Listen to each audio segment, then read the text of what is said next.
이런 증상 같은 경우에는 어떠한 원인들이 있을까요? 네, 지금 그 시청장님 같은 경우에는 단순하게 지금 한기가 드는 것만이 문제가 아니라 한기가 들면서 지금 땀이 나온다는 것이 좀 포인트를 잡을 수 있을 것 같아요. 그러니까 지금 열이 원래 아까 홍순박 원장님 말씀하신 것처럼 우리 몸에 열 같은 게 있을 때 그 열을 식히기 위해서 원래 땀이 나는 것이 당연한 거고 그게 정상적인 생리 현상인데 지금 이 시청자님 같은 경우에는 그런 열이 오르는 증상이 없이 그냥 무조건 땀이 나오는 걸로 좀 보여지거든요. 예, 이렇게 아무런 이유 없이 나는 땀을 한의학에서는 자한이라고 합니다. 예, 자한이라고 하는 것을 정확히 말씀을 드린다면은 땀이 나야 될 원인이 없는데도 불구하고 땀이 나는 거예요. 그러니까 예를 들어서 덥다든지 아니면 운동을 한다든지 아니면은 뭐 옷을 두껍게 껴입다든지 그렇게 할 경우에는 당연히 체온을 낮추기 위해서 땀이 나게 되는데 이런 증상들이 없는 상황에서 땀이 나고 또 움직이면 더 심하게 나오는 상황을 말하는 겁니다. 이렇게 몸에서 땀이 흘러나오게 되는 거에 대해서는 여러 가지 원인이 있어요. 그래서 그 원인을 잘 알게 되면은 지금 한기가 왜 드는가에 대해서 좀 파악할 수가 있는데요. 동의보감에서는 이렇게 자한, 즉 아무 이유 없이 땀이 나는 것에 대해서 보통 이제 세 가지 원인을 제시하고 있습니다. 첫 번째 원인이 뭐냐면은 몸에 열이 있을 경우에요. 그러니까 땀이라고 하는 것은 아까 말씀드렸다시피 우리 몸에 올라가는 체온을 식혀주기 위한 생리적 반응이기 때문에 만약 평소에 열이 좀 많은 사람이라고 한다면은 그 체온을 식히기 위해서 계속 지속적으로 땀이 나게 됩니다. 그래서 뭐 항상 덥다 하시면서 막 이렇게 땀 흘리시면서 땀 닦는 분들이 있잖아요. 예, 그런 분들은 열이 있어서 생기는 땀이라고 보시면 되고요. 두 번째 원인으로는 습땀이라고 하는 우리 몸에 수독이 있을 경우에 생길 수가 있습니다. 쉽게 말하면은 우리 몸에 물이 많은 거죠. 예를 들어서 냄비에 물을 끓일 때 물이 적당하게 냄비에 물을 적당히 놓고 끓인다고 하면은 물이 보글보글 끓면서 넘치진 않잖아요. 그런데 냄비에 물을 가득 이렇게 채워놓고 끓이게 되면은 조금만 불이 세더라도 끓으면서 넘치게 되죠. 마찬가지로 우리 몸에 습담이라고 하는 그런 수독이 많게 되면은 조금만 열이 있어더라도 그 물이 넘쳐서 밖으로 흘러나오면서 땀이 되는 겁니다. 마지막으로 들고 있는 원인이 뭐냐면은 방금 홍순박 원장님 말씀하신 것처럼 기입니다.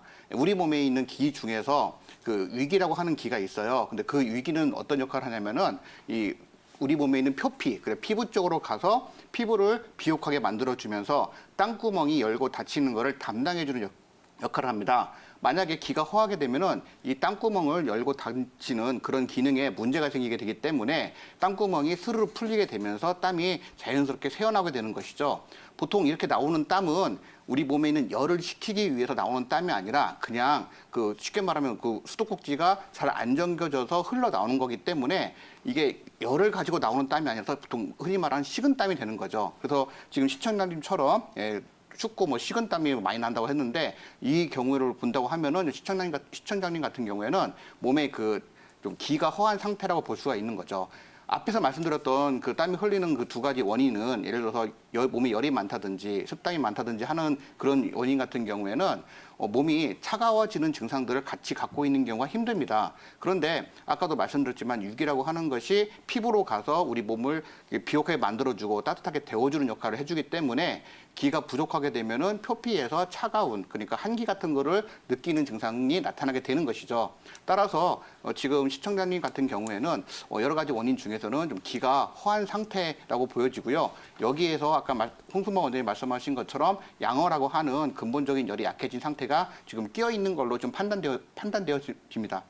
네, 이 시청자님의 증상을 미루어 보았을 때 기가 허해서 일어나는 것으로 보인다라고 정리해 주셨는데요. 그렇다면 다시 증상으로 돌아가서 이 시청자님이 추우면 가슴이 아프고 또 더우면 답답하다고 하셨잖아요. 그쵸. 이러한 증상은 또 왜 일어나게 되는 건가요? 네, 이 역시도 기와 관련이 있는데요. 우리 몸에 있는 오장육부가 다 있잖아요. 그쵸. 예, 보통 근데 이 오장육부가 우리 몸에서 각각의 역할을 맡아서 담당하고 있습니다. 그 중에서 기를 저장하고 있다가 우리 몸이 필요한 곳에 이렇게 배분해주면서 기를 조절해주는 장기가 있는데요. 그게 바로 폐입니다. 폐는 또 다 아시는 것처럼 어디에 있습니까? 가슴에 있죠. 예, 그런 상황인데 기가 허하다고 하는 것은 폐에 저장되어 있는 기가 부족하다는 것을 뜻하는 거죠. 기가 부족하다 보니까 추운 데 가게 되면은 이게 좀 압박을 받는 거예요. 원래 기가 좀 많아야 우리 몸이 따뜻하고 아까 말씀드린 것처럼 한기를 이겨내고 그러는데 기가 부족한 상태에서 부족한 상태에서 만약에 추운 데 가게 되면은 더 압박을 받기 때문에 이제 폐가 좀 쪼그라들게 되는데 또 중요한 게 뭐냐면은 그 시청자님들 같은 경우에 뭐 여름에 밖에 나가서 조금 이렇게 손이나 발가락 같은 데를 이렇게 어디에 부딪힌다고 하더라도 뭐 심하게 아프질 않지만 겨울 추울 때 밖에 나가서 조금만 어디 이렇게 탁 쳐더라도 아픈 경우가 굉장히 많잖아요.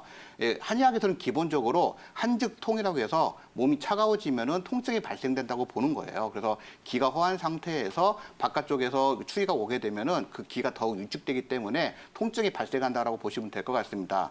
또 반대로 지금 폐가 좀 약해지는 상황이기 때문에 더운 데 가면은 그거를 또 감당을 못 하는 겁니다. 얘가 좀 튼튼하면은 이렇게 온도 변화 같은 데 적응을 하기 때문에 잘 하기 때문에 그런 걸 잘 이겨낼 수가 있는데 따뜻한 데로 가게 되면 그 온도 변화를 못 견디는 거죠. 예, 크게 보면 일종의 알러지라고 볼 수 있는데요.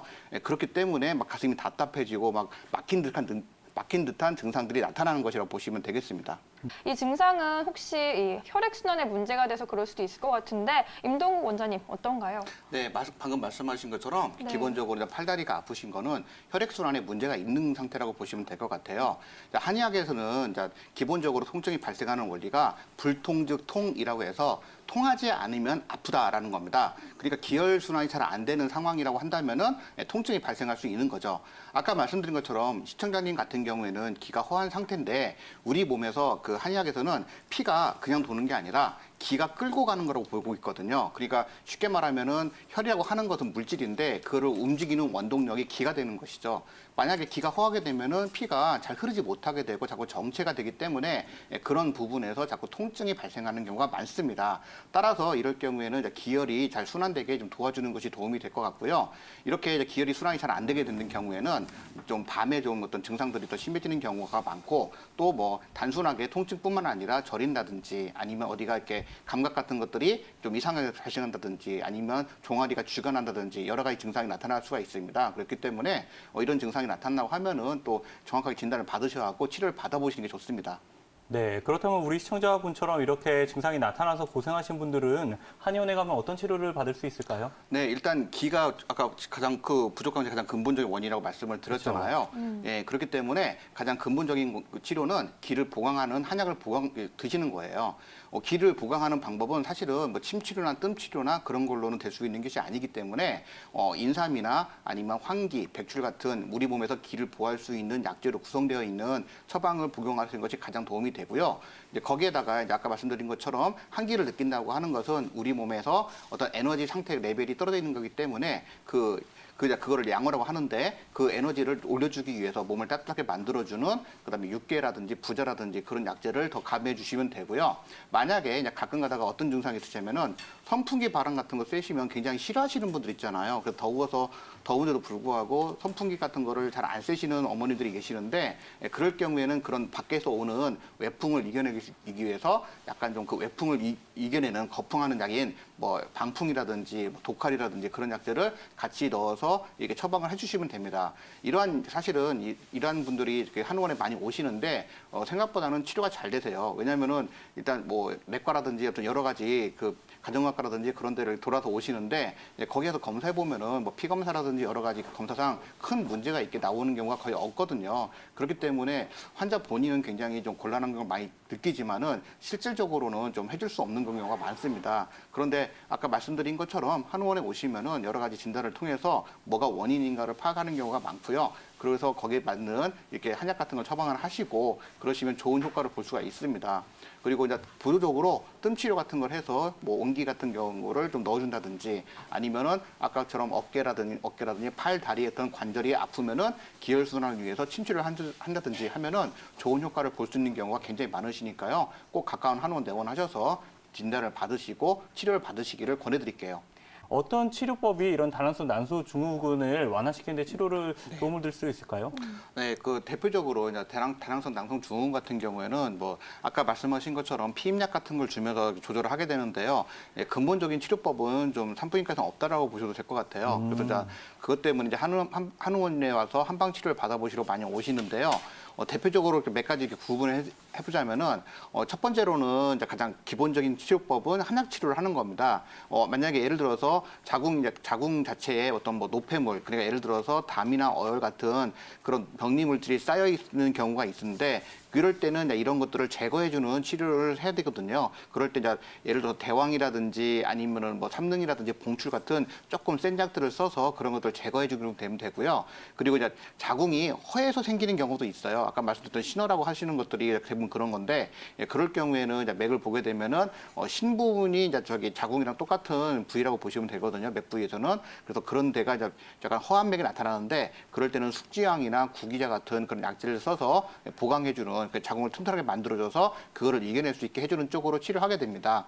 또 그리고 이제 또 기체라고 해서 뭐 스트레스를 많이 받는다든지 아니면 좀 짜증이 많이 나신다든지 화병이 있으신 분들 같은 경우는 기가 울결되다 보니까 흐름이 잘 흐르지 못해서 엉겨 붙어 생기는 경우도 있거든요. 그럴 때는 이제 그런 것들 뚫어내는 예를 들어서 뭐 바나라든지 목향이라든지 그런 기를 뚫어주는 약재를 써주게 돼서 기본적으로 치료하게 되고요. 거기에다가 이제 기혈순환 같은 거라든지 그런 걸 돕기 위해서 침치료를 해주면서 거기에 또 아까 말씀하셨던 약침 치료, 여러 가지 뜸 치료 그런 것들 병행하게 됩니다. 이렇게 하시면은 좀 시간은 좀 오래 걸릴 수는 있지만은 나중에 저도 그 한 6개월 정도 치료하신 다음에 검사를 해보면은 호전되신 경우가 굉장히 많거든요. 그러니까 한의원에 내원하셔서요 꼭 진단 받아보시고 치료를 받아보세요.